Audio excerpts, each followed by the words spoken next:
అన్నీ మారుతున్నాయి, అన్నీ ట్రెండింగ్లోకి వస్తున్నాయి, కానీ ఒక్కటి మాత్రం రావట్లే, కోర్టులో కేసులు. నేరాలు జరగడానికి మెయిన్ కారణం ఏంటంటే కేసులు వాయిదాలు వేసుకుంటూ తప్పించుకోవచ్చు అనేది ఒక చిన్న ఆలోచన తప్పుకు దారితీస్తుంది. పోలీసులు ఉన్నా సరే దొంగతనాలు జరుగుతున్నాయి, పోలీసులు ఉన్నా సరే గొడవలు జరుగుతున్నాయి, పోలీసులు ఉన్నా సరే మర్డర్లు జరుగుతున్నాయి. ఎందుకు జరుగుతున్నాయి? కోర్టుకి వెళ్తే ఎలాగైనా తప్పించుకోవచ్చు. ఏదైనా గొడవ అయితే కోర్టుకి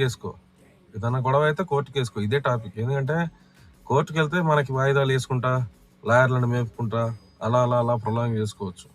ఆ కోర్టు తీర్పు వచ్చేసరికి వీడికి పెద్ద దినం కూడా అయిపోద్ది.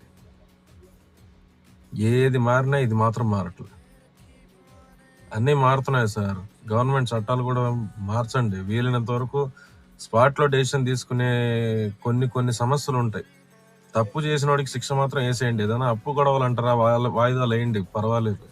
కానీ తప్పు చేసిన వాడికి శిక్ష వేస్తే మాత్రం భయం వస్తుంది, ఇంకొకడు తప్పు చేయడానికి భయం వస్తుంది. వీలైతే అది మార్చండి.